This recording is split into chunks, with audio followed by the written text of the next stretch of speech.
Do you ever just play something and go, Oh my god, dude, this is the game of all time. When Among Us VR was first announced at the 2021 Game Awards, I, among many others, was really excited for the VR edition of the hit game. It was Among Us, but in VR. Maybe this is a bit drastic, but I genuinely thought that this was going to be a landmark game for VR. Among Us even now is still one of the most popular games in the world, with thousands still playing the game every day and maintaining millions of views on social media. With the game being available on the Quest 2, I thought this was it. This was going to have a similar impact VR just like Gorilla Tag, but when the game came out, it was... I mean, it's alright. Overrated as in my opinion.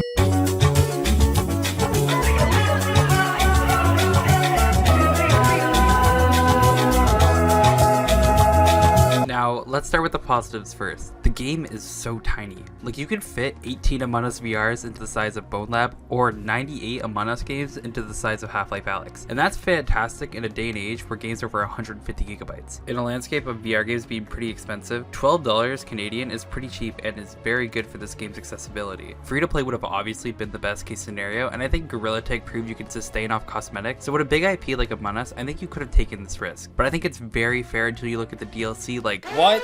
This is more expensive than the original Among Us game. It's almost as much as the whole game. Proximity chat is the greatest thing to grace this earth. Hearing kids scream and defend themselves will never not be funny. What? I'm not being busted, Blue. I'm not being busted. I'm glad, mate. Green insecurity.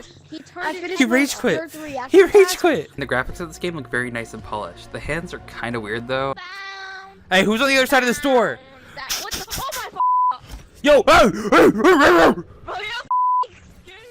The cell shading of the game looks really good, and on the Quest, I think cell shading works the best with games like Lies Beneath and the Jurassic Park game. And the details in the environment, while I don't really fully understand some of them, the death animations are really fluid and translate super well into 3D. One of the biggest pros of Among Us VR is that the minigames that are there are really fun.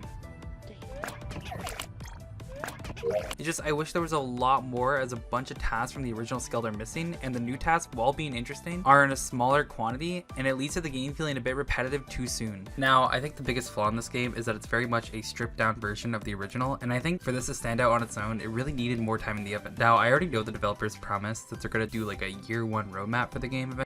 So as I was writing this video, Shell Games and Intersloth revealed their 2023 roadmap for Among Us VR, and it's pretty disappointing. While I feel custom lobby settings should have been in the game at launch, it's good, it's a priority, and it's probably one of the most shocking features to not be in the game. Everything else is pretty vague, and for the new map, I assume it's going to be Mirror HQ, but I would really like to see an original map from the developers. I think it'll help the game stand out more and encourage more people to play this version.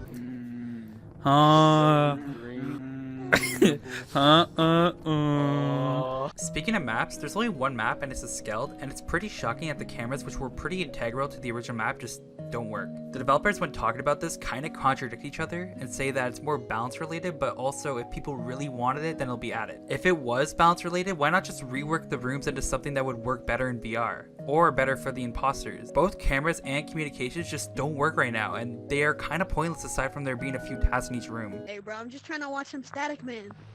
He's about to die on the first episode. And it kind of just ropes around to say that the experience feels a bit like a novelty, because what was added is great, but there's so many things I feel like that should have been here from the start that are missing. This all leads to the game feeling repetitive and honestly unfinished. Now, I'm not asking for the game to be feature complete with the PC version, and the game itself is very polished, but I believe Shell Games deserve more time because I really like their other titles like I Expect You to Die. And it sucks as a VR fantasy games with a mounted up potential BoneLab be disappointing. Get him! Get him! With the focus of the game seemingly being on cosmetics for the foreseeable future, I wonder if there's still hope for this game.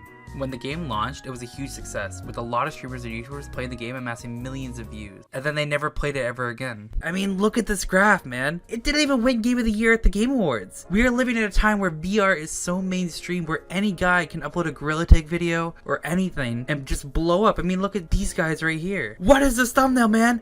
I don't know anymore. Among Us VR just feels like missed potential. I was really excited for this game and was even a beta tester, but with a lot of love to the original game playing during quarantine, I just can't recommend this game in this state. From missing content to lackluster post-launch plans, I really wanted this game to be great, and it wasn't, which is a shame.